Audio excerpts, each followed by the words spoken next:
So I just watched Imaginary, which is the latest Blumhouse horror movie, and we have a lot to talk about, so let's talk about it.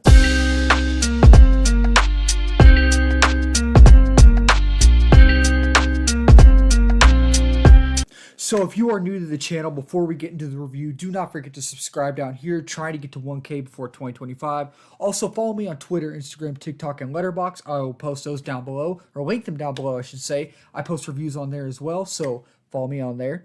So, Imaginary is the latest Blumhouse horror movie that they have released, and I remember when the first reviews came out for this movie, and just like Night Swim, I was not a big fan of Night Swim. I kind of expected it. They were horrible. They were absolutely horrible. So I planned on going to see it in theaters. I just never got a chance to. And now I'm kind of glad I didn't, because it's not a horrible movie at all, but it's not great. Just like Night Swim. I didn't think Night Swim was a horrible movie at all. I just didn't think it was good. I didn't think it was great. So when I talk about the acting and the characters, they are just two separate things, but they'll also go into each other. You know what I mean? So the characters, they are very, very forgettable. Very forgettable characters, and that's how it goes in these type of horror movies. Y'all know that. The one that really stood out, though, obviously the main character was DeWanda Wise. Is that how you say her name? I think I'm butchering that, but DeWanda Wise. Her character was okay. She's a stepmom to the two main girls in the movie, and I think she does a good job of playing a character that, and I won't really give anything away, I'll try not to, but playing a character that struggles with,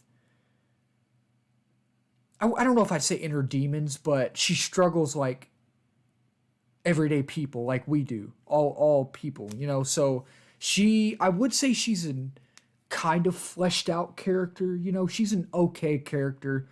The two daughters, I think their names are Alice and Jessica. Now, Jessica's the oldest, and Alice is the youngest. Alice,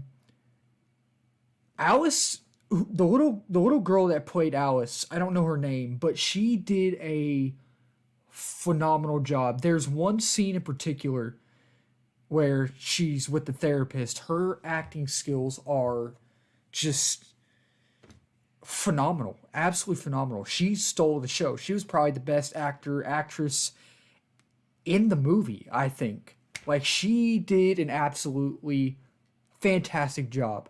Like, just wait until you see, there's a scene with the nail you've seen in the trailer. Ooh, it's honestly not as bad as it was in the trailer, you know, but overall, she did an amazing job. Now, Jessica, I don't remember the actress's name who played her. She played the typical teenage girl that's in every horror movie. And honestly, in my opinion, that's kind of old. You know, I hate when they do that in movies, but she was okay. I didn't really find her likable. You know, she was all right. Other characters, those were really the three main characters. There's other minor characters that show up for a bit and then kind of disappear. There's this old lady in this movie that from the beginning I figured something out about her. I won't say what that is, and I'm like, okay, I called that.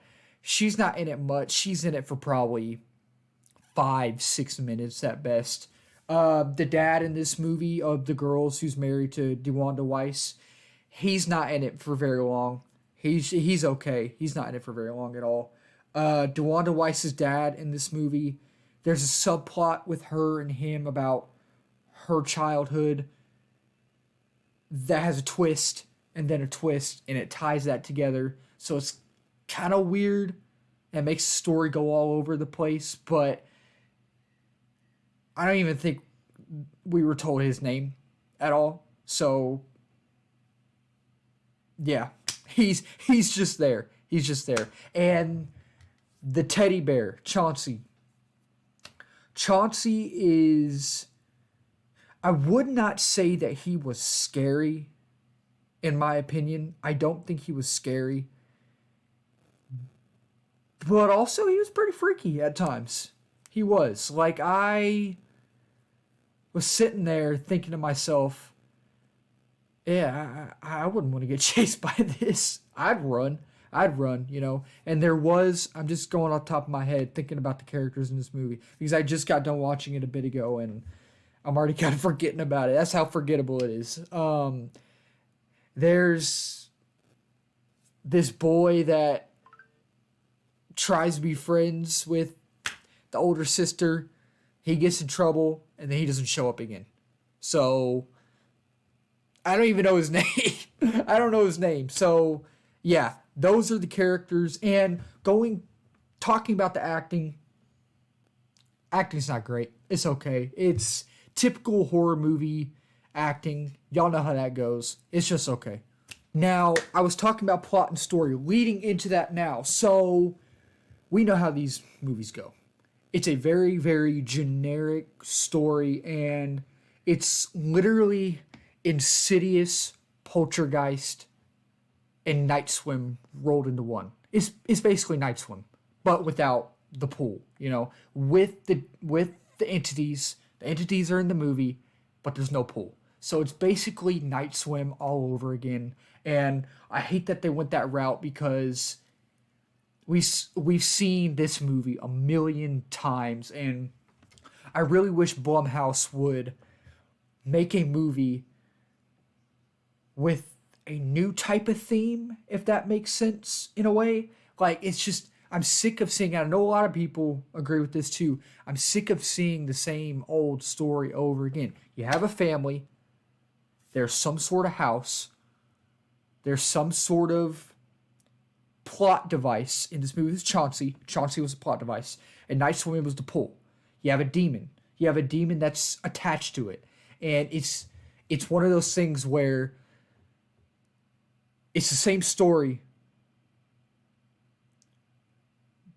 And it has the same type of plot device, but it's a different type of plot device each time. You know what I mean? So, but the plot does something cool as well, even though it's the same thing, even though it's generic in a way. It does a cool thing where it's in my brain, but I can't think of it. I think y'all know what I'm trying to say, but when it does something cool, it just goes right back to how generic it is. Does that make sense? Like, I was just sitting there kind of bored. I was on my phone a little bit, and I'm like, I've seen this so many times. And I told my mom downstairs too. I walked down and told my mom about it, and I'm like, I have seen this so many times, and I just need a new, fresh story. So that's the story and the plot of this movie. DeWanda Weiss is the stepmom of these two girls. She's married to this guy, their dad. They moved into this house. It's her house when she was little. She had traumatic memory there. She doesn't remember it. Old lady across the street helps. We've seen it a million times. Now, going into the visuals and the cinematography, I thought it was a very well-directed film. Jeff Wadlow? I think it was Jeff Wadlow. He directed this very well. I think he was the one who directed Night Swim as well. I'm pretty sure. And if he was, he did a good job directing Night Swim, I think. I thought. But it doesn't take back, it doesn't, like, take away from the fact that it's still a very boring movie, you know. But besides that, there's not really much to say about the visuals. There's a lot of blue in this film. I tell you that. There's a lot of blue, and I don't know if you call that cinematography or visuals. Maybe a little bit of like VFX, maybe a little bit of CGI, but I thought that was done well. But there's really nothing to say about, well, the CGI on the bear. The bear's creepy. It really is. So overall, I thought the CGI and visual effects, special effects, VFX, whatever you want to call it. I thought that was well done. There's nothing really to complain about in that area. There's really nothing to complain about. Now, the pacing and editing, talking about those two. Now, the editing's fine. We don't really need to talk about the editing. The editing is fine. I do think at the very, very beginning, there's a very tiny, small thing, and I don't even think you'll notice it, but editing's fine. Editing, nothing to worry about there. Now, the pacing. The only problem I have with the pacing in this movie is that the movie clocks in around an hour and 40 something minutes, so typical horror movie runtime. It did feel longer than that. And that's where I'm like, I was bored and I was on my phone. Wasn't super bored, but I just couldn't get invested into the story and these characters and what, like, they didn't have any depth and some of them weren't fleshed out enough. Like, I couldn't get connected to these characters, and I didn't care about these characters, I really didn't. But overall, the pacing is okay. I just feel like it was a little too long, and it should have been cut down a little bit, even though it has that 1 hour 40 something runtime. Something about it felt not super long, but a little too long. You know what I mean? Now, the writing and dialogue are pretty bad. Let's be honest. Writing's not Oppenheimer writing, Killers of the Flower Moon writing, Across the Spider-Verse writing, or Interstellar writing. It's not. It's not at all. And I think we could all figure that out by the first trailer. We all knew it wasn't going to be Shakespeare or anything, or great literature. We knew it wasn't going to be anything like that. But I didn't think the dialogue was horrible. But obviously it wasn't good. And talking about the writing, I wouldn't say the characters really do anything stupid in this movie, to be honest. There is a scene with the nail, which I'm like,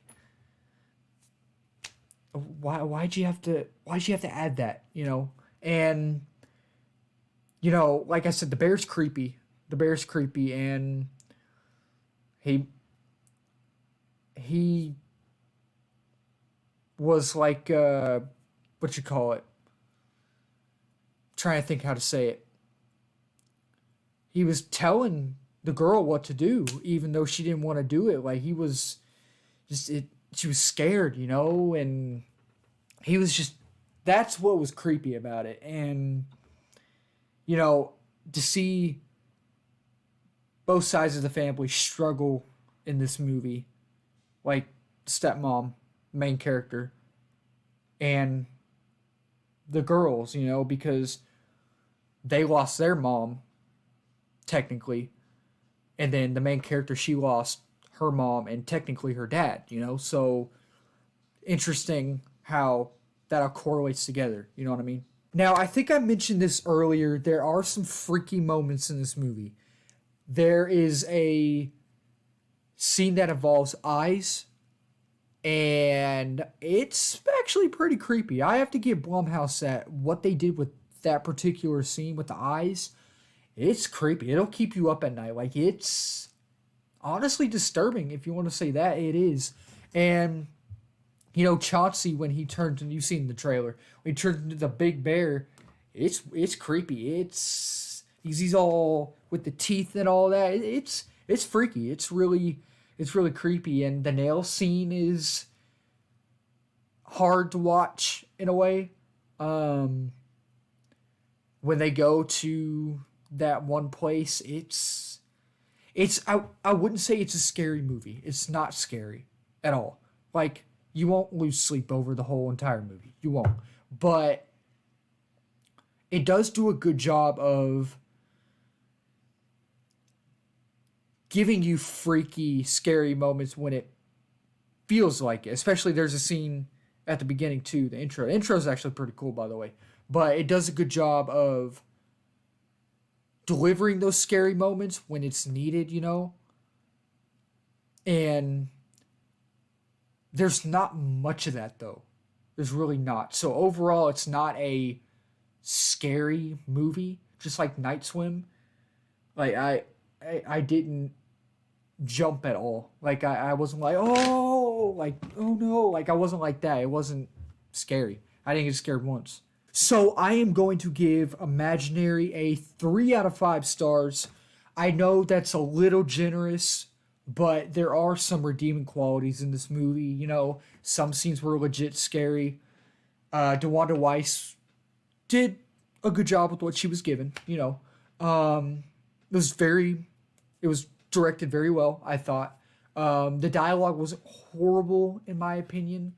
Um, that's really all I can say about this movie, though, that I can think of, to be honest. I don't need to watch it again. I really don't. I don't think I'd recommend it either. And I really do hope the next movie that Blumhouse has is a good one. And I think it's called They Listen, I'm pretty sure, which by that title, I have a feeling it's going to be the same old movie, but we will just have to see. So, tell me what y'all thought. What would you rate? I almost said Night Swim, same movie in a way. What would y'all rate Imaginary? I know I give y'all my thoughts and I tell y'all what I think, but I want to hear from y'all too. Give me y'all's thoughts down below and let's talk about it. So, like I said, I'm going to give this movie a 3 out of 5 stars. And also, like I said, tell me what y'all think. Do not forget to subscribe down here, trying to get to 1K before 2025. No, I said that at the beginning. And also this Instagram, Twitter, Letterboxd, TikTok down below. Follow me on all those for more reviews. And until next time, I will talk to y'all later. I love talking to y'all. I love talking about movies in general and spreading my passion with y'all and everyone. And I will talk to y'all later. Cheers.